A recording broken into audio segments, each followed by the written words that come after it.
A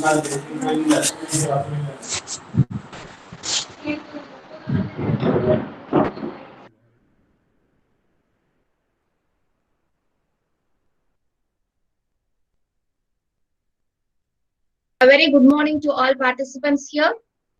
It's my immense pleasure in welcoming you all for the fourth day session of the International Verb Workshop on Translation and Research, a Contemporary Perspective. Dear participants, I hope we all are just making the words come true, which says as success never comes when you are inside your comfort zone. Yes, I would like to thank all the participants who eagerly participated in yesterday's session. Although it's Sunday, we just sacrificed our comfort zone and we want to make use of this learning platform. And we were all here with too much of enthusiasm, which just encouraged the keynote speaker also. Thank you, one and all. And I would like to start today's session with the words of George Steiner. He says, without translation, we would be living in provinces bordering on silence. Yes, so even today, this translation platform has made us come out of the silent region of our learning process, and we are just exposed to all kinds of translation methods, theories, strategies, everything to enrich our knowledge resource. And today, the keynote speaker is Dr. Shanti Chitra ma'am from SRM University, Chennai. I would like to introduce her to you. She is rendering her teaching service as Associate Professor and Head of the Department of English, Faculty of Science and Humanities, SRM Institute of Technology, Chennai. She completed her BA and MA in Holy Cross College, MPhil and BEd in Bishop Heber College, Trichy.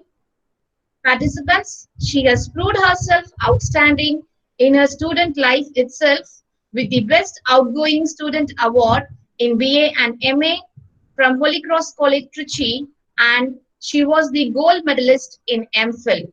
Our great kudos to you, ma'am. And she has 17 years of experience in teaching and research. During the tenure, she wrote novels, edited books, and presented a number of papers in national and international conference. She is the Board of Studies member of Bishop Heber College, Trichy, and currently she is guiding 6 research scholars. She is very active in the field of research and put forth her ideas and just implements that through his research. And she has received awards like Teachers Day Award in SRM University in 2014 and Savitri Bai Phule Award by Dalit Sahitya Academy for writing for the upliftment of the marginalized community in 2015 and Premchand Award for Young Writer by Lucknow University in 2016. And she is well versed in Hindi, English, and Tamil languages. Her personal interest is reading, writing fictions, playing veena, and painting. So today we have a versatile personality among us whose experience, whose way of journey is going to guide us to in the field of translation. So we are going to have an awesome session today with all your cooperation. Here is our keynote speaker today, Dr. Shanti Chitra ma'am, with her topic, Cultural Impeachment, a Potential Hurdle in Translation. With this short note about the keynote speaker of today's session, I handle the floor to the keynote speaker. Welcome you, Dr. Shanti Chitra ma'am, and all the participants for a wonderful session today. Thank you, one and all.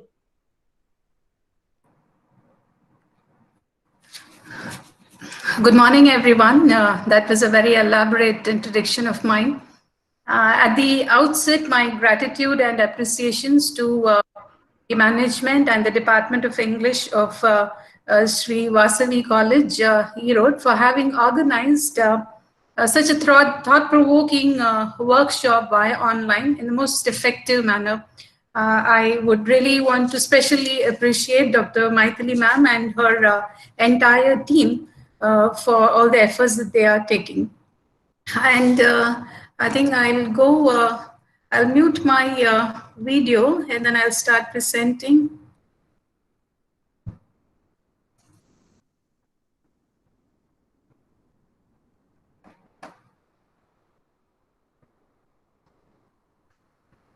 Am I audible? Yes. I hope yes, ma'am. Yes, ma'am. You're audible, ma'am. All right, ma'am. Thank you, ma'am. And I'm starting the PPT now. Yes, ma'am. Okay, and as my topic was introduced, it is cultural impingement, a potential hurdle in translation.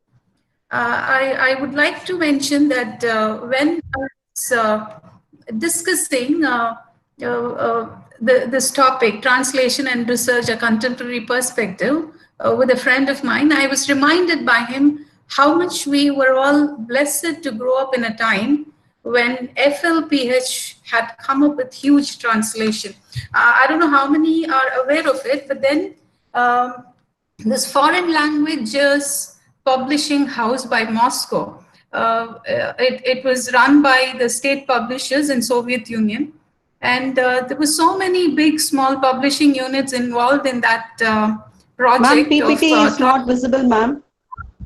Audience, please, she has not yet started presenting. Please wait. Yes, ma'am, you can go ahead, ma'am. Okay, ma'am. 1 second. Just let me know if it is visible. After that, I'll continue. Yes, ma'am. Is it visible, ma'am? Yeah, now only you're presenting. Yeah, ma'am, it's right. All right, okay.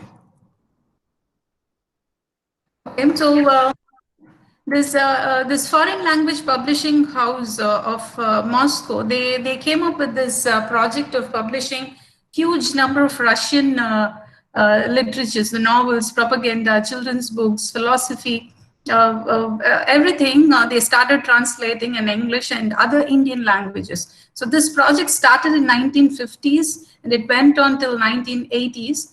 And USSR had actually spent a lot of money and manpower in translation. They for flooding Indian with their classics. Like we could find so much, so many publications of theirs everywhere in India back then. And FLPH was an essential part of growing up years of a few generation of Indians in mid 20th century. I can say, in the thick time of Cold War years, India and USSR maintained a very cordial relationships with a dedicated focus on cultural exchange and a strategy longer lasting and perhaps more penetrative than political rhetoric. When Leo Tolstoy and Dostoevsky were bombarding India, our Hindi movies were becoming extremely popular in Russia. Now, I'm reminded of like how my father used to ride back from office on his cycle in Delhi, and he used to bring so many books, such beautiful books flooded with illustrations, and they were so cheap. You can get books of such great quality just at the cost of maximum 2 rupees 50 paise. And I must say that I grew up with that, and there were so many of our generation who grew up along with this this great initiative taken by USSR. Now coming back to that, I was reminded of. So I just wanted to share like how because when the USSR split, it remained in our heart. Like in the earlier presentation by Dr. Dharani Akhil, she was mentioning about how we do not understand partition now. But there are chances for an Indian to not to understand partition. But then if you had read those translations which were given to us by USSR, you would you would feel so close to them that when they split, it was so heavy on us. It didn't really feel good completely. And getting back to my translation, in the past 3 sessions, we would have understood a lot about translation, their theories, their scope in research. So I'm not going to harp around translation much, but directly would go into the cultural untranslatability part and the reason why a translation fails and the expected qualities of a translator. The key points which I'll be discussing in the entire presentation would be the term social and cultural can be understood as possessing a link to each other in the sense that cultural activities are meaningful as social significance. Translation therefore becomes effective and meaningful as a social tool. If this is the case, how can it be influenced socially from a cultural point of view? How can social and cultural factors affect effective translation? How can such factors be resolved? And in what ways can the effects be cushioned? And most importantly, the mindset of a translator.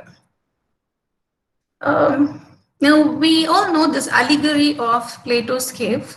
According to the allegory of Plato's cave, it's an imaginary situation where there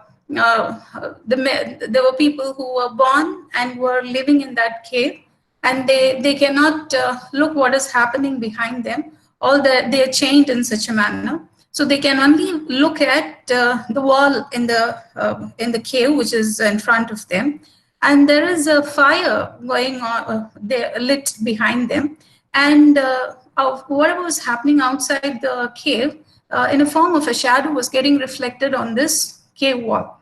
So these people were believing that whatever was getting projected on the cave, that shadow alone is the reality. Now this becomes their reality, so there's a kind of a limitation there. Now another event which takes place is one of those people, he is liberated. He gets a chance to get out of the cave. Now he almost sees how the whole visual activity was going on. And when he goes out, he checks that the real world is different. He finds there were birds, there were trees, there were actually colorful life going on outside. So he was so enamored by that, and he wanted to get back to these people who are chained in the cave. He wanted to tell them that this shadow is not life. There is something else which we must be able, which we must visit. And he comes back. How hard he tries to tell them what his experience was, he fails, because for them the language, the very idea that he was trying to translate to them was not there in their mind, so that they should already know what exactly was he talking, only then they'll be able to relate with it. So that was missing. Now, I wanted to tell this as an example where a translator might suffer.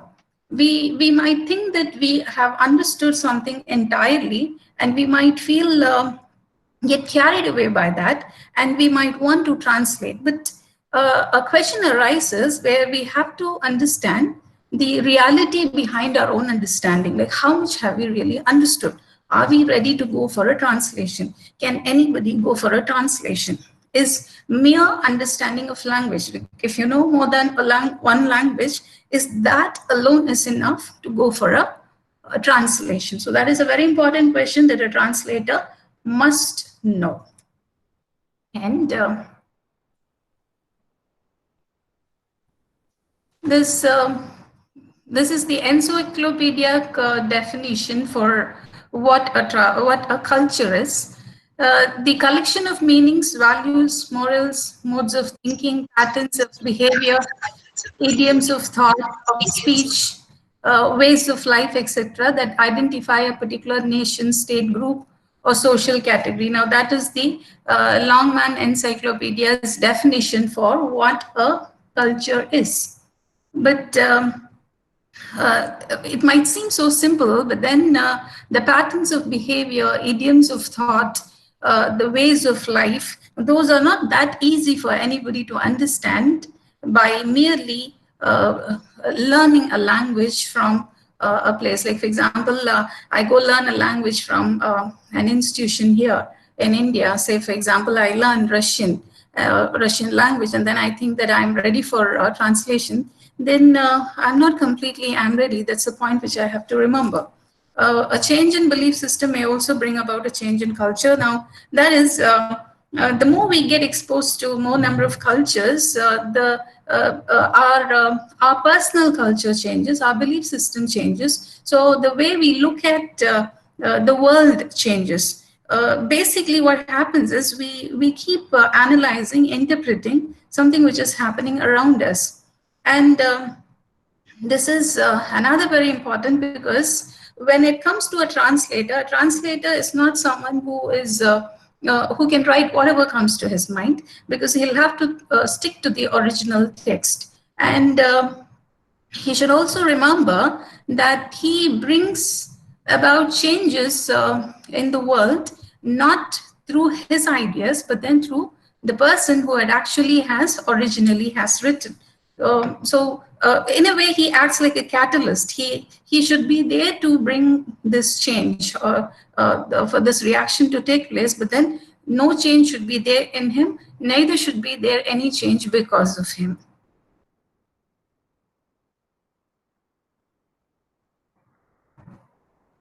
So sometimes you can use a cultural equivalent to explain the idea of a particular tradition of a culture.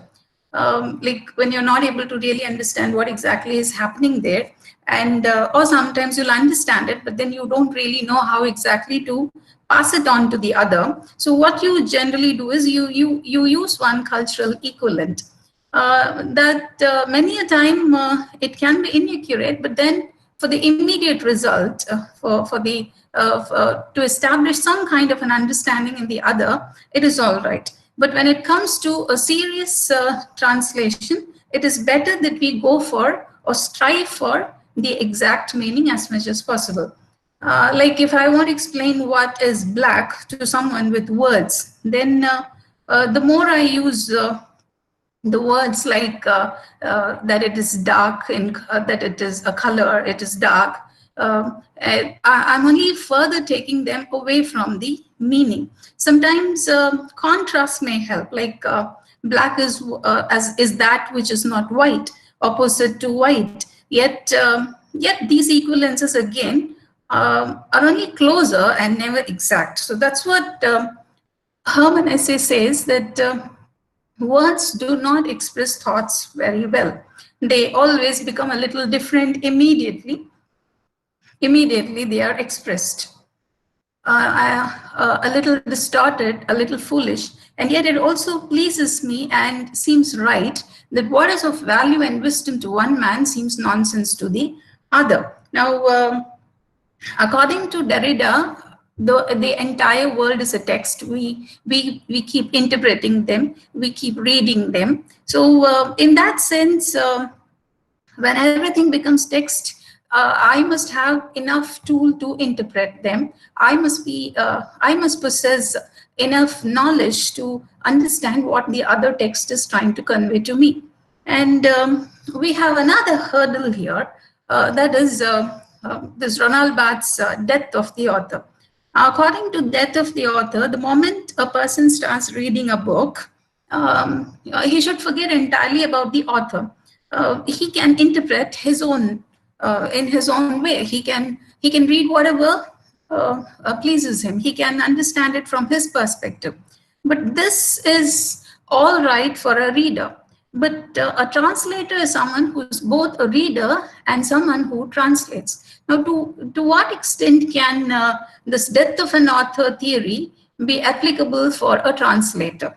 Now, actually speaking, it doesn't, because a translator will have to stick to the text. Now, that is that's the I mean, if he doesn't stick to it, then it is sacrilegious in a way. So Ronald Barthes should not be there in our way at all. So this is entirely death of an author is related to a reader and not for a translator.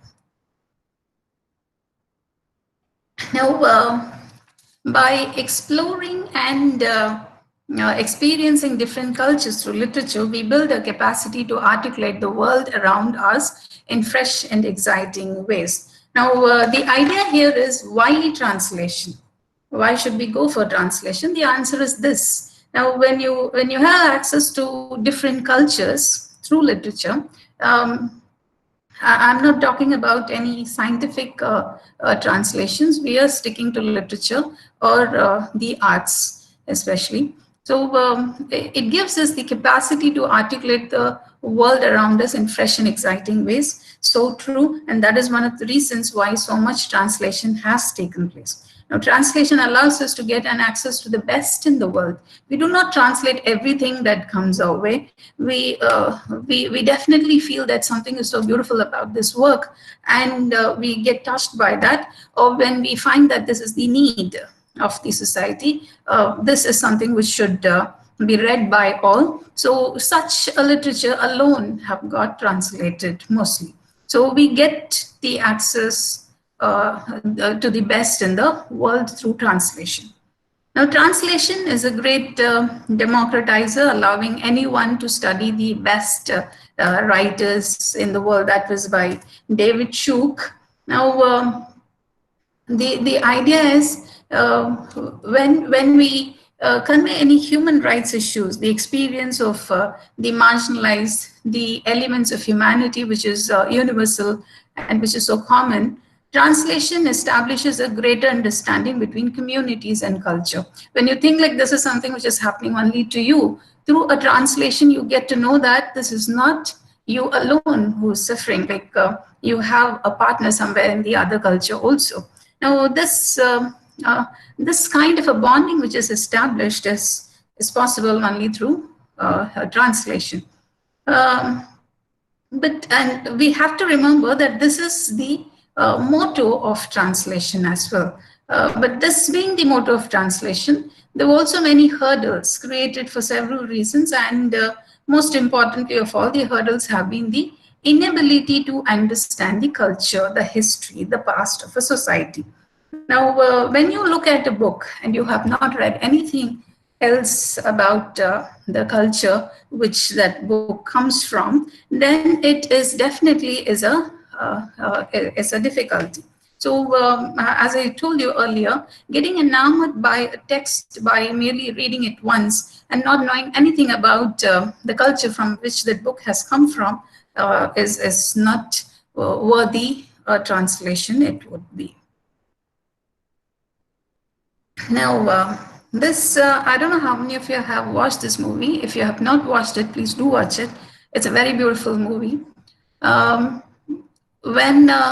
Bernhard Schlink actually wrote it in 1995, I guess, it was written, The Reader, as a novel in German language in Germany. He's an academician, he was a professor himself, and when he wrote this novel, it was not received well in Germany. In fact, they labeled him as soft on Nazis, and he was considered to be a crime writer. But 2 years to that, this novel got translated in English, and it got published in US. Now, this translation commissioned him the adaptation for the film, The Reader. Okay, the same name. You would understand when this movie was made in 2008 and when it got released, it uncovered a truth which most part of the world was not even aware of. That is, the people of Germany were not very comfortable with their past. Earlier, when we think of Germany, we were reminded of there were great writers whom we remember, but along with that, the gentle common people, we never thought are somebody who are capable of hating their past, because we are people who always have great, we associate our past as something which we are so proud of. But then Germans were not very proud of their past. They detested their past, particularly because of Hitler. And this particular book, The Reader, actually talks about two generations. There's a 15-year-old boy and a woman who's around in her middle 30s. Now, this middle 30 woman is someone who belonged to the Nazi time. And she had worked there, and she was responsible for annihilating, through gas in the chamber. She was responsible for a great number of killing. Now, this boy who was 15 years old, he had actually earlier had liked her, and there was an amorous relationship between them. But according to him, the situation when he had actually met her, you would find that she was someone who can show love and care even to a stranger. So this was the personality of hers, which had actually developed liking for her in him. But later, suddenly she disappears, and later he get to know that she has entered Nazi, and she was responsible for this killing of several people, and he was not able to bear that. And she was put in jail, but he wanted to punish her. And she is someone who was illiterate. She cannot read and write. And she was not worried about what she had done, but then she was ashamed of disclosing her ignorance to read and write. So for her, being an illiterate is a shameful thing, but being responsible for killing so many were not. Now, the reason that you have to see here is, we all have great regard for any country's army personals. So a similar thought was there in people who were there in Nazi. Now, they were not someone who felt that what they were doing is wrong. According to them, they were imparting their duty. But imagine if suddenly somebody, some UN or somebody declares that anybody who involves in war is a criminal. Now, maybe the next generation of ours would not really like if they come to know that their parents or their grandparents were involved in something called war. Now, similar was the situation there. So for her, what she did was not wrong, but for him, it was heinous. So, he when she was in the prison, he keeps sending her books and records and recordings, and then she starts learning to read. And when she gets released, it was after several years, he goes to meet her, and he has just one question to her, which she never expected. That was, how was it possible for you to have killed them? Like, how did you do that? Now, somebody who is not bothered about what she had done earlier, now after she has become a learned person herself, who has read so much, she feels miserable. She was she goes back to the prison and she kills herself. Now, this is the installation of guilt in a person. Now, that is possible only through the right education. Is another idea which is presented here. Here is this work written in German language. The Germans were not ready to see the justification that he had presented for the Nazis. They felt that he's trying to be soft. But when it got translated, we can see that there is a side to be understood for everybody. Now, they're not altogether bad. They were taught to do it, and they did it. And if you expect guilt in them, now that is possible only when you start reading or when you actually get educated. Now, I wanted all of you to look at this machine translation problem.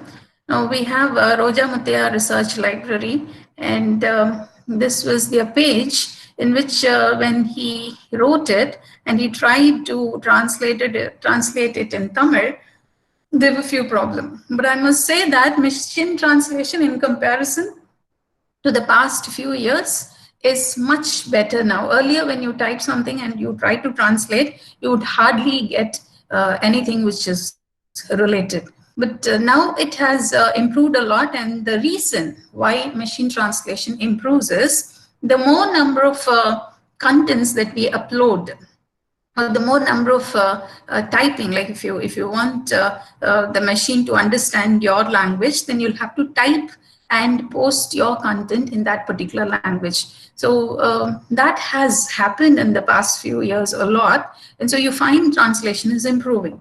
But still, we have certain problems. Like, for example, friends, a few volunteers created a website for Mr. R. Balakrishnan, honorary consultant, Indus Research Center. Now, what he means, Indus Research Center here is Indus Valley Research Center. So, but this machine cannot understand if you simply put Indus. It still will have to grow a lot. Only then it will be able to make it automatically here as Indus Valley, because otherwise what has happened here is சிந்து ஆராய்ச்சி மையம் ஆகியோருக்காக இணையதளம் உருவாக்கினர். So that is, it's like for, it has started looking at Sindhu as a person's name. So for Sindhu, this whole organization is created. So that's how it is presenting itself.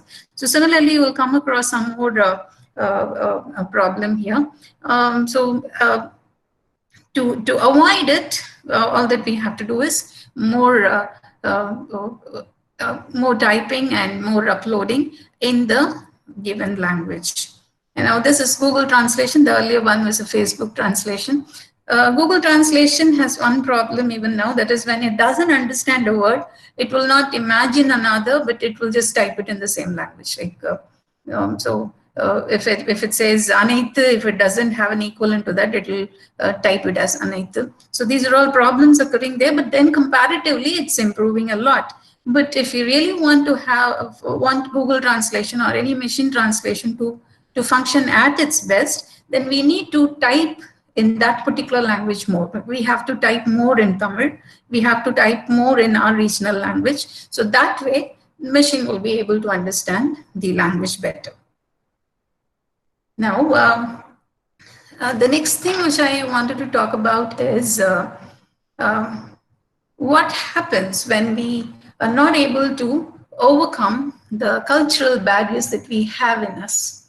Okay, so we can see that there's a person who's with the glasses talking to another. Now, the idea is when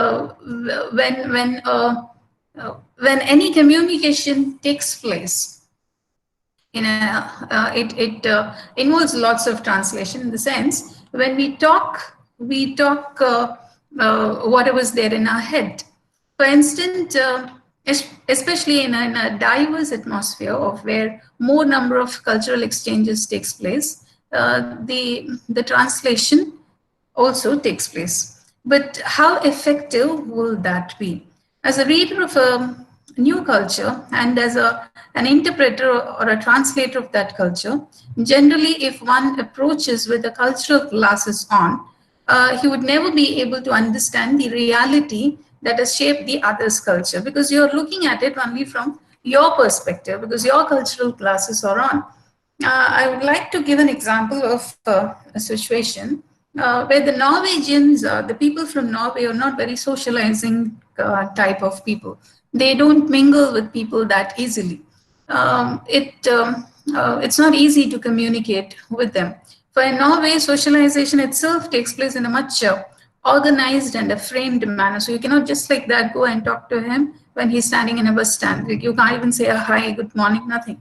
So if you say that, he'd feel that there's an encroachment, and he might even feel intimidated by that. So whereas for a Spanish, everyone will have to be very expressive. So you have to show all your expressions on your face emotionally. Now just imagine a situation where a Norwegian gets to meet a Spanish lady, and the Spanish lady explains the way she had created an art. Now she expects different expressions on the face of the listener as she explains how she had created it. But we know how Norwegian people would be, and he's standing there with neutral expression. Now she finds this neutral expression, like she looks at it, and then she is not very comfortable with that, because she would be looking at it through her cultural glasses and would perceive that expressionless face through her prejudice. And the neutral expression in her culture means that the person is not interested and he doesn't want to be there. But a Norwegian reality is different. He doesn't like socializing, But if he's still standing there listening to her, that means he's really is interested. So what her expectation is more now, whereas he is giving his best. Now this is exactly the way almost all view at the world with cultural glasses on. The lens through which your brain sees the world actually shapes your reality. And if you learn to change these lenses, then you can change the way your brain perceives others' behavior pertaining to their culture. And your reaction to those diversity will also be better, and you can be a translator actually. So when we find so much problem with our very understanding the other person's mentality, it definitely is it's a great barrier. Now this is an example for South American and a North European. Now, it's just not possible for a South American and North European to establish a cordial relationship because they are so different. A South American would be someone who would be so easily will be socializing, whereas North European is someone who would prefer to be at a distance. So these are all the cultural differences. So if it is explained, how should it be explained? Now, this is something which I wanted to talk about. According to Tolkappiyam, almost around 5,000 years back, we have had translation in our literature. I mean, you would find there's a source language and then source text, and that source text has got translated later.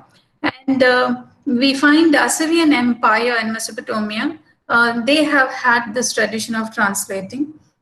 This Assyria is a land which is located somewhere around Iraq, Syria. And Assyrian Empire had harbored many languages, varieties of languages. And when the king had to send his proclamation, they were translated into those languages for the ease of understanding and smooth processing of the kingdom. So we find that several languages have existed in the same kingdom, and then they have taken the help of translation. And if we look at Toldapim, you can call it maybe around 5,000 years back itself. We have had the tradition of translation. Now, are human beings comfortable with their contents getting translated? This is another idea. Now, why do we have so many languages? Where did all these languages come from? We can talk about, we can give reasons, but then why these many languages? How open are we to let our ideas get circulated? Why do you think we have allowed so many languages to exist? Are languages holding our secrets? I mean, in what way are we communicating? Now, these are some questions which we have to remember. Now, look at this. One very, very difficult part to translate is idioms. Idioms cannot be translated that easily because they are so close to the nativity, they are so close to the history. Idioms actually talks about the story, the history, a reality which is far away from us. The literal explanation for idiom is it's a phrase or expression that typically presents a figurative, non-literal meaning attached to the phrase. Some phrases become figurative idioms while retaining the literal meaning of the phrase. Now, idioms, as I told you, are very close to culture. They exhume nativity. When you look at, like, for example, this is a very easy idiom when you say it rained cats and dogs. When you say it rained cats and dogs, it is very English. Now, what they are trying to say is it heavily rained. Now, where did this idiom come from? Back then, there was a point when England was not as beautiful as it looks now. They had shabby streets, and you'll find the worst kind of a lifestyle there. You can find lots of stray dogs and cats let loose on the streets. So it so happened that there was one time when there was heavy rain, and people were all there inside their house. And when the rain stopped, they came out, and they saw that the whole street was flooding with dead cats and dogs. And it almost seemed like it was a rain of cats and dogs. So since then, so whenever there was heavy rain, they started saying this. Now, how will you really understand this if you do not really know the history behind that idiom? So idiom becomes so close to the native culture. So when you try to translate it, it cannot be that effective. So you have to strive at your best to represent it. Now, similar is to idiom is this kanji. Now, in Japanese, you have there's two kinds of scripts, hiragana, katakana. Now, once again.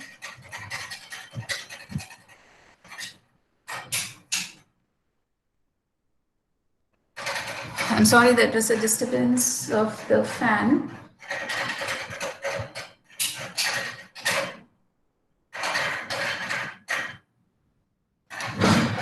All right, so in Japanese, we have this hiragana and katakana.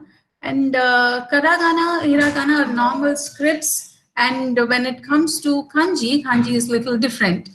Kanji is different because it comes under this logographic Chinese characters. They are not just the letters, but they are something which represent the whole phrase or the word itself.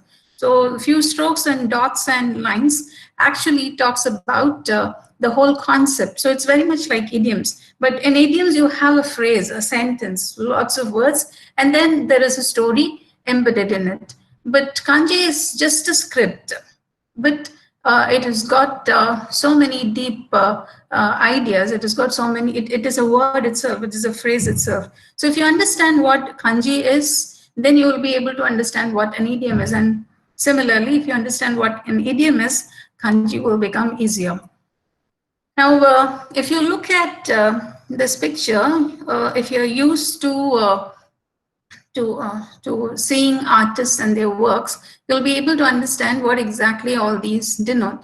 Now, a few, like this Cubism, which Picasso is known for, is presented here. Da Vinci, Van Gogh's painting. You find Monet is known for his lily ponds with bridges across them, and Dali is known for his memories, the melting clock. So now to talk about these artists, if you really want to give them a symbol, it's not easy if you had not seen a lot of their works. You should have seen lots of Picasso's work, and only then you'll be able to see that why this image is given for his work. And similarly, why Monet has got a bridge across, why Dali is this melting clock. Now, all that is possible only if you have seen a lot and have understood their work closely. So again, coming to the point, if you want to interpret anything, it's not mere literal translation alone which can help you interpret. You have to have a much deeper understanding of anything. Only then you can even translate one single line effectively. Now, Mark Pagel is an evolutionary biologist. Now, according to him, neutral audio technology that we all possess is language. Now, he called it neural audio technology because it has the capacity to implant an idea into another person. Kind of rewiring the other people's mind is possible with this ability that we have. That is neural audio technology. And what he meant by neural audio technology is nothing but a language. He says that without any surgery, this implantation of an idea is possible. He says that we all possess this telemetry system in us. This telemetry system is nothing but, which is very much similar to this remote control, how it controls the television. So according to your mood, you change the television. And similarly, according to your mood, you talk to someone and then you expect the other person to react accordingly. So we have this, this language is something which does that. Now, when language does this, and you look at any literature which is written or any piece of art when it is created, it uses the same power of language. But still, in spite of what the ability to control others' mind, many a time we find that there are books which has actually caused the censorship. They've been banned, and these banned books are something which have even taken to the level of taking us to even prison sometimes, and sometimes it is even we even get killed because of something which you have written. So there are books which has caused all this, and all because of words. All these being caused because of the language. And in history, you will come across that many books have become a big issue, not when they were written in their own native tongue, but when they got translated, it had become a problem when it becomes universal. So that again, we have to understand that have we really have offended somebody, or is it merely because the other person doesn't understand the culture behind the writing? And an example here is Friedrich Nietzsche. He's one of the writers who we really are not still sure if he was misunderstood. The reason why we are not able to understand that is because the era in which he wrote and the points that he had written were something which was understood differently by different readers. Like when he wrote Thus Spoke the Zarathustra, it was circulated among Nazis. It almost became a scripture for them. Everyone had the copy of it because of the concept of Übermensch, the superhuman. They all thought that Nietzsche had written the book only for them. So Nietzsche, for a very long time, was considered as responsible for creating Hitler himself. But when the whole thing was happening, when his text was getting circulated, he was not even in his sanity. For almost 10 years, he was in bed. He had lost his sanity. He was not aware of what was happening to his book. So you can't really say that he is responsible for writing a book for Hitler. The whole transaction, everything was happening through his sister. So she was giving the rights to Hitler to have the book and everything. But we do not know what exactly Nietzsche had in his mind when he said. But to a great, when you analyze it deeply, you definitely will understand that he's not in favor of what Hitler had done. It's not possible for him to have created the book with so much hatred. And but at the same time, feminists of today would never agree with him if they look at the excerpt from today's perspective. Now, that is very important because when you look at a book, you have to understand the period in which it was written. Some books do travel time, and then we can understand them from any point of time, but not all. And then even those books might have a content which will not be, which will not have the capacity to relate with the future world. So that's how I find certain expressions that he had used for feminism. He had totally despised modern feminism, and he was like he had no regard for democracy and socialism as well. He just called that egalitarian leveling moments of nihilism. He was a nihilist who believed pointlessness of life. So for anybody to convince him for feminism or for socialism is not just possible, because he belonged to a different ism altogether. So it's pointless for one to argue that how can he say that man shall be trained for war and women for procreation of the warrior. Anything else is folly according to him. Now, that is the idea which he believed in. But there were so many other beautiful ideas which is applicable even today. So we do not know if he was misunderstood or was he received well. However, there is something which has happened about this work of his. There was a gap, a lacuna, which he has failed to fill up. That's why maybe everybody was claiming that this book was written for them.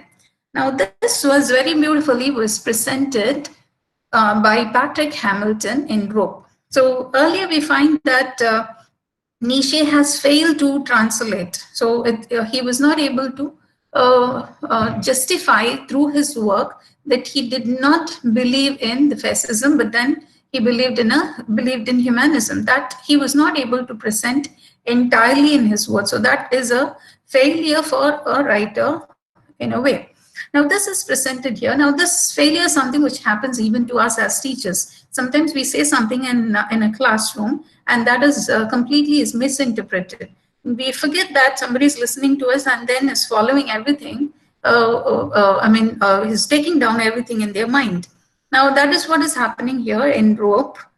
We find there are two university students, young students, Brandon and Ganilo. They actually decide to murder a fellow student, a topper in the class, because they wanted to prove that they had intellectual superiority. Now, this intellectual superiority is something which their teacher used to keep talking about. And he, in a flow, had actually said that the people, people like Kentley, the class topper and all, are useless. They don't really deserve living. So these students decide to kill him. They put him in a chest, and then they organize a feast around that chest, and people are invited, and they feel so great about what they had done. At the end, the teacher realizes that what a blunder he had created by not really valuing what he was saying. Now, this is a great responsibility which people always fail to look at it. Whatever they utter has to be weighed before it is said. Now, another writer, Manto, is someone who is not understood entirely well by the world. He had often said, almost in every quote he had to stand, he kept saying that if you cannot bear these stories, then the society is unbearable. He was branded as a sexual writer, an erotic writer, but his contents are so deep that till date, I must say that not everyone was able to understand the depth of his writing. These are some of the statements made by Hindu college students when they were asked about what they think about Manto's writings. Now, if you read it, you'll find like how superficial it is for Manto, someone who is so deep. One student says that Manto's writing reflect the actual rawness of life in the truest sense, fine, chattering and spirited all at once. But again, this doesn't really feel that he has really got into Manto. Manto might not have the most perfect language compared to other writers of his era. Now, and that's what makes him different from the rest. His writing style was more direct and hard-hitting. He didn't have to have a polished tongue always, because his times were surely not. In some stories like The Dog of Thitwell, you can say that he mastered magical realism. Added to that, there's no doubt Manto can also be regarded as a master of modern horror in a realistic, grittier sense. Thanda Ghosh and Kholdo being major examples. The very fact that reading Manto makes me uncomfortable shows how powerful the stories were. Now, even this statement is quite shallow, because he is not someone who tried to express his techniques. He never wanted to write something from magic realism. He was not into the techniques at all. He was not someone who was, he wrote in Urdu, and he was not someone who can actually write posh Urdu, because the period in which he lived, most of the time he expressed stories about brothels back then. Now, what kind of a language can you expect in brothel? And the life which was so ugly around him was presented him without any covering. He never thought of giving a polish to it. Now, this writer was never accepted throughout his life. In fact, he had to fight so many cases against, and throughout he kept talking about only this. One example of a story of his is that there was a man, like they belong to the lower strata of the society, and he gets married, and he was so scared to get intimate with his wife because they were living in a place where one house, I mean one couple intimate zone can be divided just with a sack screen. Now behind those sack screen, he was able to hear everybody's I mean, whatever was going on, he was able to hear that constantly. Now, he did not want to do the same. Like, he did not want to get intimate with his wife behind that sack screen. But people, they said, "No, there is a screen, why not have it?" Now, this was something which was terrible for him. He couldn't explain them at all. However hard he tries, he says, like, I can hear you. So what is the point of having or claiming to have a screen in between? And this was not understood by anybody. And then his own wife starts wondering if he is potent enough also. And then she leaves him and things go worse. And after a point, he loses his sanity. And when he loses his sanity, he actually pulls off every sack screen in that place and then shows them like how pointless that is. You just believe that you are living away from another and you cannot be hurt by others, and you have something called shame, but you actually do not have. So he loses his sanity, he pulls down everything, he sheds his clothes also, and he starts running naked in the street. Now, that story is something which actually talks about all the moral values that we claim that we possess. Do we really have it? Or do we just believe that we have it? Now, you can but how can you translate him if you really do not understand the depth from which he has written? And if you do not possess that depth, then your translation definitely will be a failure. Now, this is something which I wanted you to watch. There won't be any voice. It's just a pain. The untranslatability of voice through time, because there are moments in history which we have not understood at all, and so even if a translation is given to us, unless it is so deep, we won't be able to really understand what it talks about. So this barbed wire, the blood, that reminded me of Manto again, the kind of writing that he has written, and this is very important. For a translator cannot have a personality of his own, his likings or anything. You might prefer translating something because you can translate it only if it has touched your heart. But once you start doing it, you have to forget who you are actually. It would almost remind us of this Samana Rishi's Kudu Vittu Kudu Pairadu. So like you from one body to another, you jump, your soul is transferred to. So when when your soul gets into a crow's body, your body will be here somewhere preserved. And when you enter a crow's body, you cannot demand for noodles getting served in a restaurant. You have to only act like a crow. You have to only look for a rotten rat, and then you should be happy with that in a garbage bin. Now, so when you get into it, but somewhere deep inside, you have to also remember who you are, and then only you can get back to your body. So this kind of an understanding, this kind of living inside the soul is essential for a translator. He cannot hold on to his prejudices, his belief system, or his characteristics when he tries to translate. And these are certain questions about Manto, and if we ask that, perhaps we'll be able to do justice to his translations. Why, after all the truths Manto had spoken, is not prescribed in schools and colleges? Now, that is an essential question. We do not prescribe every writing because we do not want a problem, or maybe we don't even want people to think of what we don't know. Now, another question, why prescribe him? And you must be able to understand that you must be able to give an answer for why not prescribe him. Why not invite the students to the world of Sadat Hasan Manto, say the heartbreaking story of Sakina, revealing the wound of partition, what it meant to move from Amritsar to Lahore and experience the horror of brute masculinity, engendered violence implicit in the discourse of communalism and religious nationalism. We are actually far away from that pain. We have not really, and it's not possible for us to have the exact understanding of the pain that the people in our past have undergone.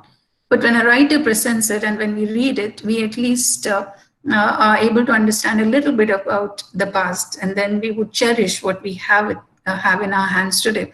So to ban such a writer, like he's banned in certain countries, people do not read him, they don't want to read him. The reason is they support partition. Now, the idea, because we could not translate him yet. Now, I say translate him, there are translations available, but then I feel that merely literally presenting a text in a language alone is not translation. So decoding the words and literally translating alone cannot be translation. Internalization of the ideas that the writer has presented is more important. And only then we can say that translation has taken place. Translations are sacred because there's lots of responsibility. You cannot say whatever comes to your mind. Now you know a language, the other person doesn't know the language, and you're given the sacred job of translating it. So you, apart from this remembering the language or syntactically or semantically trying to be perfect, you have to also remember that the content of the text has to get translated, and the emotion with which it was, or the intellectual point of view which is presented in the original text must be remembered, and then I mean that justice must be done. Only then a translation can be accepted as a good one. A translator generally might have this this dilemma. If I render word for word, I mean, in the earlier sessions we looked at it, the result will sound uncouth, and if compelled by necessity, I alter anything in the order of wording, I shall seem to have departed from the function of it. But I consider that word-to-word translation is never a good one. You have to understand the concept. You have to understand the emotion behind it, the history behind it, the reason behind it, and then if you're able to write on your own, it's a perfect translation. You don't really have to worry about if you're able to use that particular beautiful word there. Okay, so another recurring question has been doing the rounds in the genre of translation studies about whether there exists a perfect translation. Actually speaking, there is no perfect translation at all of anything, because it might, like translation might touch another person's soul. That is all that we can expect and have when it comes, because it's more like a relay race. Somebody in future might come up with a better translation, and so there's always a scope for that. So we cannot believe or hope for a perfect translation at all. So things may become better in the future. Now, this is one book which has remained in my mind forever since I read Siddhartha by Hermann Hesse. Now, Siddhartha was translated by Hilda Rosner, and we do not get to know anything about Hilda Rosner apart from this translation by her. We don't know who she was. Did she do any other translation? We have no idea about it at all. But originally, this was written in German. I wanted to learn German myself because for this reason alone, at any point of time, I must read Siddhartha, which was originally written in German language, because he has taken an Indian concept, Indian storyline, and then he had worked on that, and it is so deep that it touches us so beautifully. And she has created a very beautiful world for us to have a peep in. So and Hilda Rosner, according to me, is one of the best translators, just because she had translated Siddhartha. And another translation is the translation from a print medium to visual medium. Now, this is one movie which I wanted to discuss. It was Gone with the Wind, written in 1936 by Margaret Mitchell. Now, that became a movie in 1939. It has a big flaw, actually. Now, that flaw has its own reason. Well, the flaw was in the movie. In the story, you will come across that she gets married to a man, and the very next day he goes to war. And when he was in war, he gets killed. And meanwhile, she gets pregnant with his child. And we find that in the book, in the novel, she will be delivering a child. And later in the novel, she falls in love with another guy, and then things goes on like that. Now, this was in the novel, but when the novel was made into a movie, it's an American movie, and the time was 1939. And what was done was there was a deletion of this character. That is, we show that it is shown that she got married to him, but it was never shown that she had a child from that marriage. Now, it almost it made one wonder if the American society was also very much like Indian. Like if you look at 1970s or 60s, you'll come across a widow will never get married, and even if she falls in love with somebody, you will find that either she kills herself or she just leaves the place. And also you'll come across lots of rape victims in those times movies. You will find they all at the end either would kill themselves or will I mean, the hero might feel miserable, will shed tears for parting her, but he will never be he will never be allowed to live with her. So the stories were always like that. Now, similar was this done with Gone with the Wind. So this novel, when it got translated to movies, you find the popular or the common people would not prefer to see a woman with a child, a widow with a child, falling in love with other men, perhaps. So now that is one translation which we have to understand. Now, this is an excerpt where you can say that if it is poetic, you cannot really translate it to visual medium.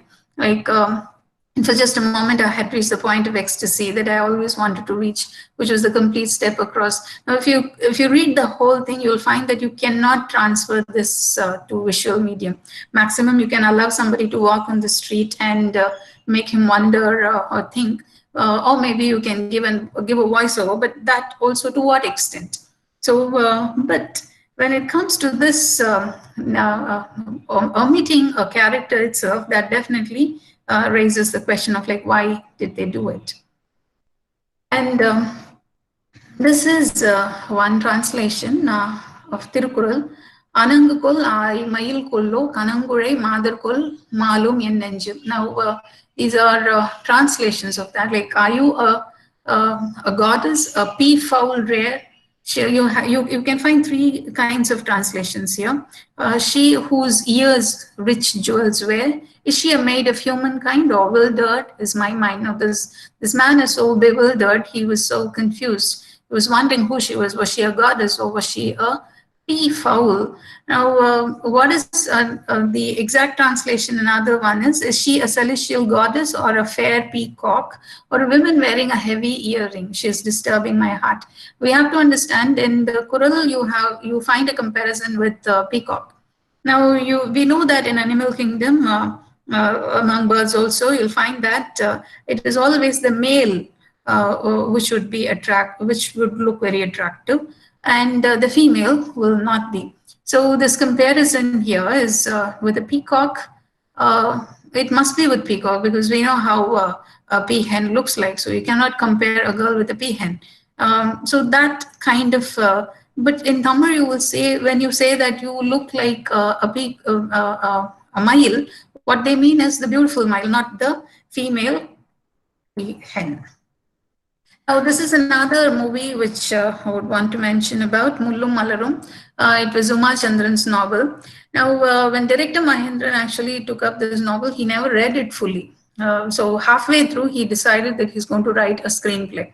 Now, in the screenplay, you'll find at the end, no death takes place for Kali and Manga, but then in the novel, they get killed.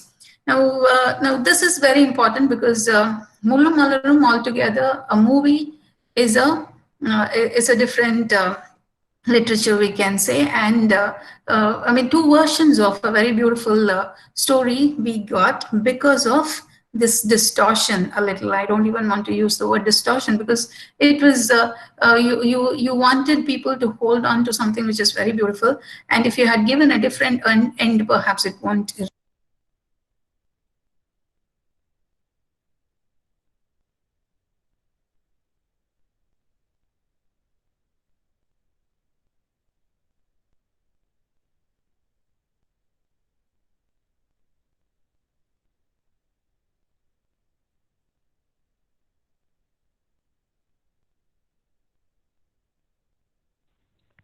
Someone muted you, ma'am.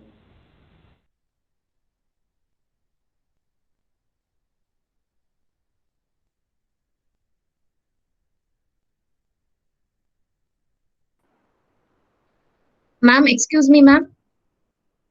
You're not audible, ma'am. Yes, ma'am, I think it got muted somehow. I'm presenting Yeah, ma'am. again, just few more slides and then I'll be done. Yes, ma'am. You're audible, ma'am. Yeah, now it's okay. Okay, ma'am. Can you see the slide as well? Yes, Yes, yes. ma'am. You're presenting now. All right, okay, ma'am. One second. And so Uma Chandran's novel, one second. When Uma's, and then this is one another point of view, because this Fractal is a novel which was written by me, and later we decided that we will translate it in Tamil. Now, this decision was made by the faculty members in the department, Tamil department, and when they started doing it, a particular ma'am actually suggested, and when we discussed what this is about, they said that this is a feminism oriented, a feminist novel. But that was the moment when I was a little shocked, because this is not a novel which was written for feminism. In fact, it is a novel which has got feminist critique. It was written with that perspective. So I was criticizing the certain aspects of feminism. So I had to sit together to so that we don't deviate, because very subtle deviation also can lead to a very different interpretation. So then I realized a lot about translation, and then this is another important aspect about a culture. Now, what kind of insult do we have in our culture?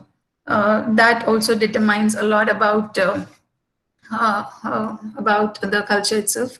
Culture manifests itself, demonstrates itself in everyday life through communication in terms of insult and humor. Humor is very difficult to get translated into another language. And culture has been broadly defined as the human-made part of the environment, including material and subjective elements of culture. That was by Henry Trinadis, a pioneer and cross-cultural psychologist. So it is in a way is dynamic. So it keeps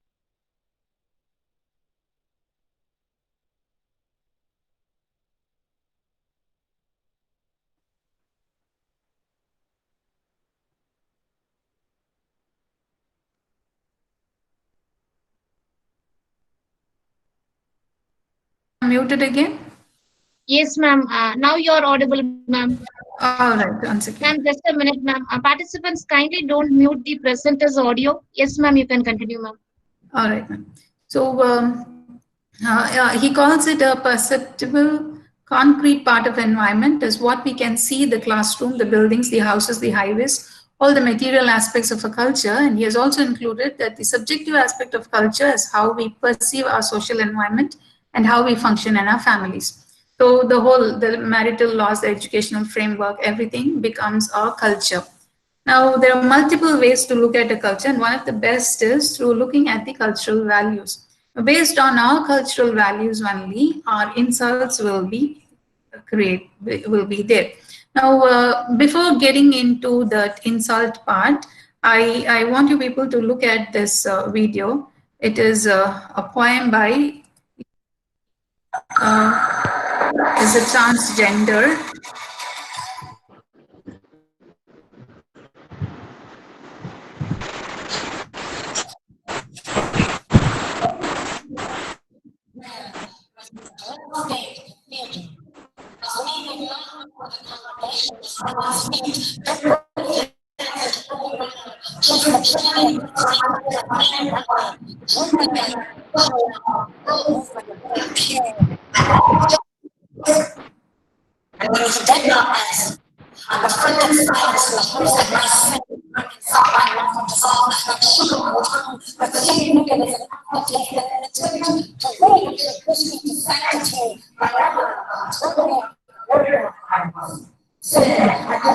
Sorry to interrupt, ma'am.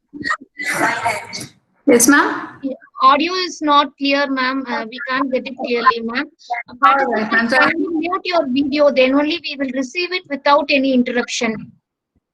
I'll just explain what this poem is about. It Yes, is ma'am. it is a transgender. This he was born with a woman's body and later chose to become a man.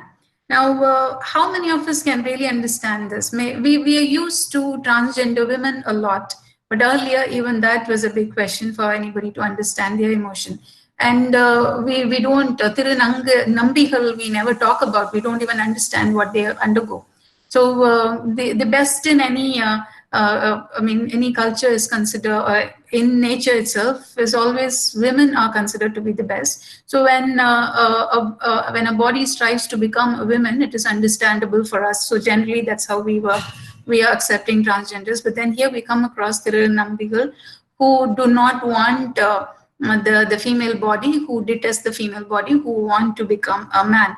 Now, understanding of this perspective is just not possible to most people because of the biases that we all have grown along with. So how will you translate such poems? If you get a chance, please do read it. It's there in the slide also. Now, the next point is why have diversity? Why have all these translations? Why read it at all?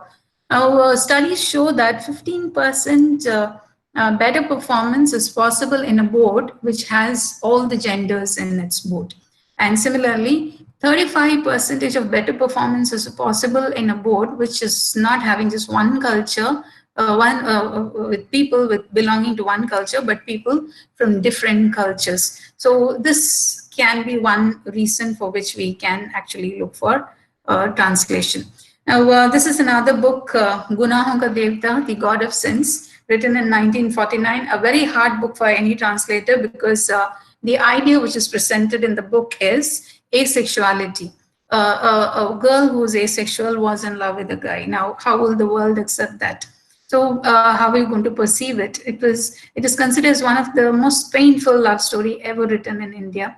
And there are friends of mine who found it so difficult. They felt that their head will split into pieces because it's so hard to even digest the fact that is presented here. And we have the most challenging part of communication of translating is humor. If Pesum Padam or Charlie Chaplin or Mr. Bean, they become popular, if they have transcended or they have reached all over, the reason is the medium is visual, physical type of humor, not the language itself. So generally in a joke, we expect two opposite scripts, and that emotes humor. And sometimes, so what happens is even the most serious event can become humorous because we have a different script on the other side, because the receiver will be receiving it differently. For example, in a Western society, if you're celebrating a moment, you'll be opening a bottle of champagne. Whereas down south or in most villages in the Western countries also, you'll find they would go kill a goat. Now, for a person who's opening a champagne bottle, if you'll tell him about killing a goat is for celebration, then you can almost find that it becomes a ludicrous moment. He'll be just laughing at it, or he might not be able to understand it. Now, another is the cultural hurdle, the taboos, which we don't really understand better. Now, there are a few places in Vietnam where people believe that demons and wild animals have white teeth, so they chose to go for darker teeth. So they paint their teeth black. So this is the belief. So now this is a cultural, this is a culture which they hold on to. But we are people who believe in this this pearly white American perspective. So how are you going to translate this situation, or how will we understand it? And there is this Warabi men cultural, which is again is not easy to translate because they it's customary for the women to take extensive measures to appear beautiful to eligible bachelors, which is generally in most cultures happens. But here, in Warabi culture, they are responsible for beautifying themselves. Men are responsible for beautifying themselves to attract women. So they gather for an event known as Gerawal, which celebrates the fertility the rain brings. The men paint their faces with red ochre, use yellow clay to paint patterns, and black to darken their lips and emphasize their eyes. Now, imagine women fall for such beautiful men there. And culture wields enormous influence on man, as it is the foundation of his existence. Since a person is born into a culture, every community or nation has its own indigenous culture. This culture defines and shapes a people's perspective about every segment of life. This is why culture is seen as a way of life of a people, including their attitudes, values, beliefs, art, sciences, modes of perception, and habits of thought and activity. There's always a social angle to every culture. Now, why do we have habitats? Why do we have differences? Now, why do we have censor, ban, taboo? What are we afraid of? What does multiple language do here? Now, books which became controversial once they got translated leads us to where? To get away from social learning. Now, what is the social learning that we have to understand? Homo erectus were the form of people who lived long back. They are the extinct species of archaic human form. They lacked social learning, because of which for almost a million years, they made just one perfect hand axe out of this rock, and they used that as a weapon. They did not create anything else, and for almost 1 million years, that was all that they had, and they remained the same. No evolution took place ever. And later we have Neanderthals. We do not know to what extent they lacked social learning, but they created lots of weapons, like number of weapons, very complicated one. But again, this also never traveled anywhere else. They had it, and they alone had it. So it seems like they became a community who did not want to share their ideas to anybody else. So this kind of a complicated weapons never got translated or conveyed or communicated to another group. Now, we have to understand as far as Homo erectus are concerned, they got extincted. Neanderthals were also got extincted, and who remained after was Homo sapiens. Now, what was special about Homo sapiens was they knew how to the social learning was there in them. So they started developing a group among them. And the point that is mentioned here is when you have a social learning in you, you would want to communicate, and you would want to pass on whatever you have learned. And when you have this capacity to learn and then to pass on, you definitely understand that you want a smaller group to live in. We find that for millions of years now, Neanderthal for almost 3 million years, they lacked any development. All that they had were the different kinds of complicated tools, but that's all that they were living with. But Homo sapiens, and particularly in the past 1,000, 2,000 years, we find enormous changes in them. Maybe it is all because of that we were able to share our ideas, we were able to communicate with others. And there are lots of complications still there in us, but still we're striving a lot. And then we find whatever a Norwegian, a North American, South American, or somebody who lives in Norway, whatever he possesses is something which we also possess now. So there's nothing which is hidden from the other.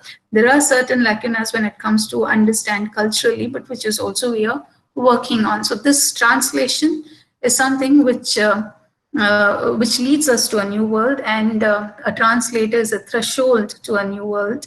Translation therefore strives for mastery, it strives for exactitude, competence, perfection of some sort, without which it will not be a translation. Apart from all that, a very deep understanding to unlearn, and a mind to follow the opposites and novel ideas to enter one is the mindset, which is essential to avoid the biased communication. Translation is very important for so many obvious reasons, as it has its major task, the preservation of words and text in other original form. after undergoing some language demonstrations. This may not be easily done except when certain variables are considered. This is why the field of translation studies. Now that is I'm just reading from the slide. The point here is we need translation so that we preserve our language. We need translation so that we pass on our culture to the other.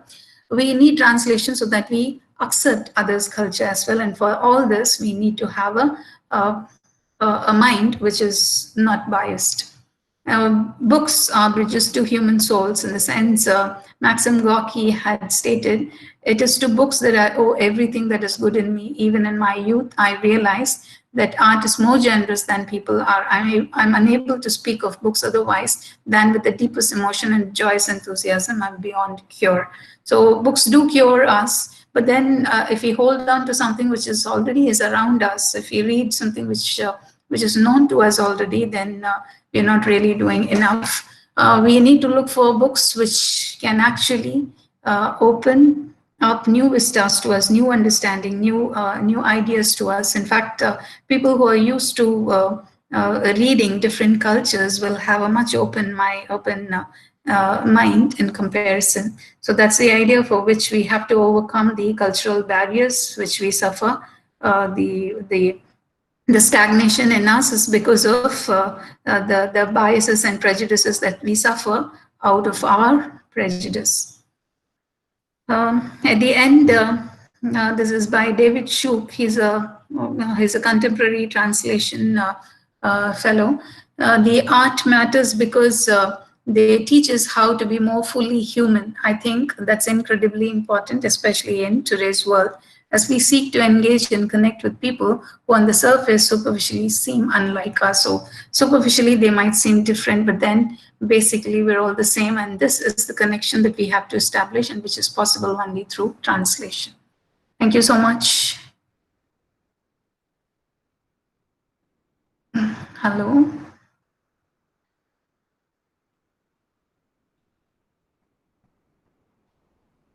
Thank you so much, ma'am. I hope I've completed in time, ma'am. I had to rush because I never expected that it's going to consume this much time. Yeah, ma'am. We'll open the session for the discussion, ma'am. Participants, you can mute your audio, video, and if you have any questions, you can type it in the chat box. We will attend the questions. Okay. There are lots of questions popping up. Yes, ma'am. Yeah. Somebody had asked if Thus Speaks Zarathustra is about feminism. Thus Speaks, Yes. Good morning, keynote speaker, madam. Yes, sir. Respected, what? Madam, Sir, Dr. please Maitri, put madam. the questions for the chat box. Madam, Sir, Dr. kindly Maitri, mute madam. your audio. Kindly, Sir, kindly madam. mute your audio and video, sir. Press up, sir. We are taking questions in the chat box. You can read the questions in the chat box. Okay, Thank madam. you, Okay. When it comes to the question, if it is about feminism, Thus Speaks Zarathustra doesn't directly talk about feminism, but there are statements which can make a feminist question about Nietzsche's attitude toward women. So it is not about feminism, but it has point of views which can provoke a feminist to question it. And some more questions, Bob?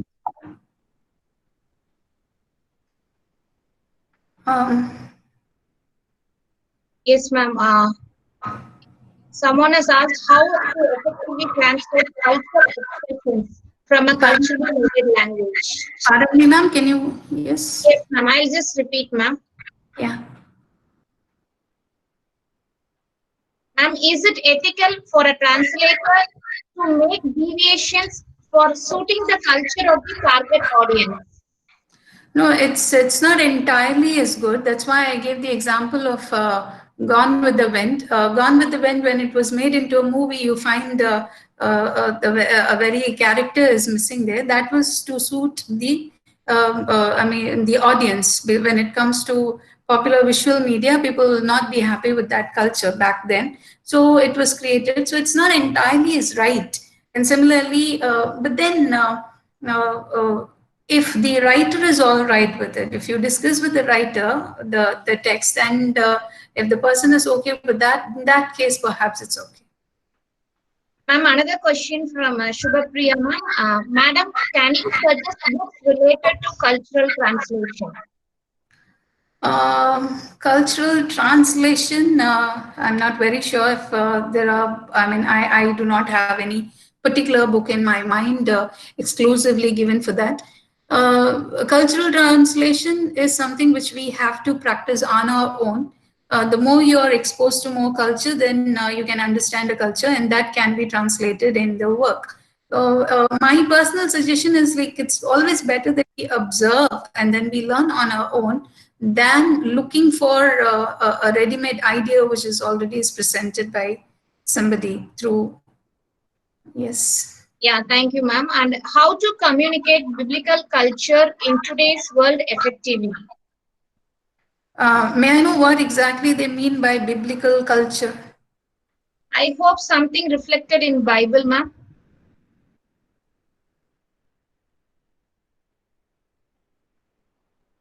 Ma'am, actually your video got struck. Always interpreted now? Yeah, yes, ma'am. Yeah. Okay, so any scripture can be interpreted according to you can interpret it, but there are places where you will have to omit and then you will have to make it relevant. There was something done, but not all will agree with that. Sometimes back, the Pope actually made certain changes. For example, you do not have a punishment for a child molester in Bible at all, but then he made certain changes. Now, such changes, if you're able to incorporate and if you're able to contemporize accordingly, then it's possible. But do not entirely depend on a scripture to give you an answer for everything that is happening around you, but you can try to interpret it.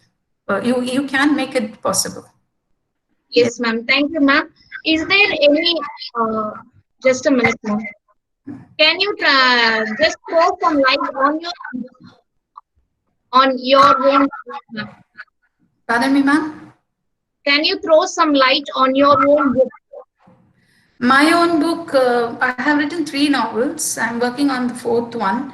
This particular book, which I had spoken here, Fractals, talks about a child which is molested at a younger age.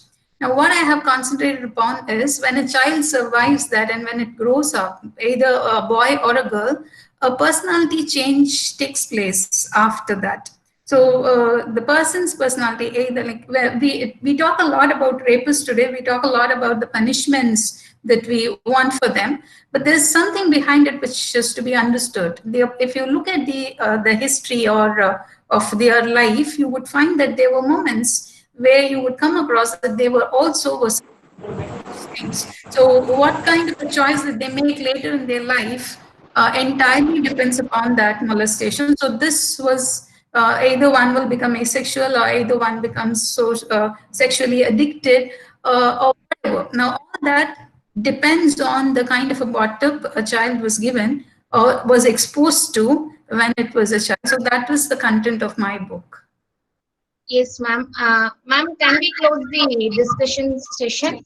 Yeah, sure. Participants, all your questions in the chat box, we will get the answers from the keynote speaker and we will deliver it to you through the WhatsApp group message.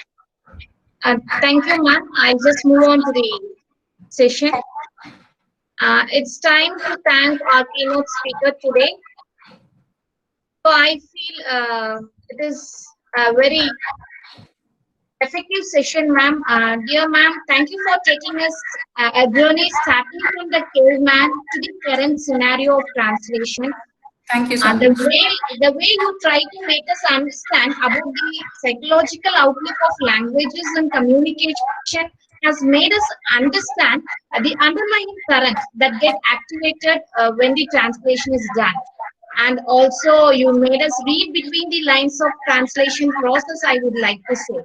And all the explanations regarding the translation with ample examples from literary field and movies has driven home how the cultural constraints play the role in translation.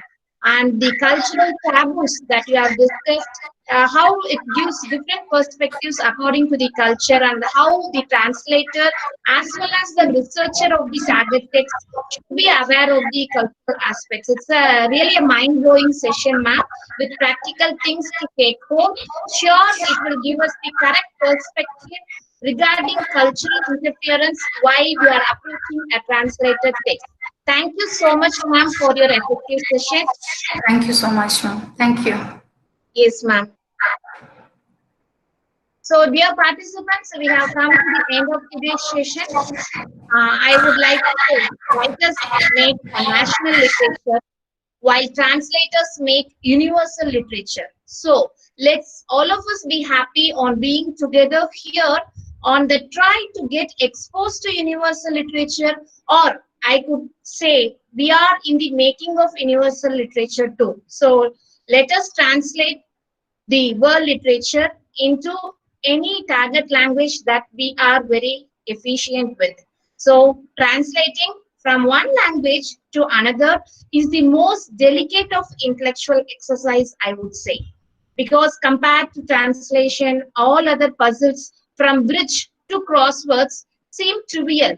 So to take a piece of Greek and put it into English without spilling a drop, what a nice skill. So let us make that skill to enter into us and make a piece of work for universal reading.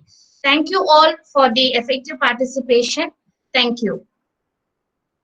And now I have one or two points of notification to the participants here. I would like to just stay tuned to the WhatsApp messages because we can contact you through that alone and give our own instructions. And also, please don't present your screen when you are coming to the next session. And one more thing is, you just pass a word to this to friend of yours because people get in and they leave the meeting room in between, which is not a good sign. And the technological problem behind this is we were not able to admit the people who were waiting outside and very eager to get into the session. Once you get in and leave, once the class is filled with 250 members, again, we were unable to just take in the other participants also. So kindly let us maintain a decorum inside the meeting classroom. And thank you for people who have effectively joined us in the session today. And also the feedback forms and the assignments or need to be submitted within the next morning by 9 o'clock in the morning itself. So after that, the feedback forms will not be taken into account. So thank you all for staying tuned with us. Let us meet tomorrow. It's a signing off from the convener's desk. Thank you all.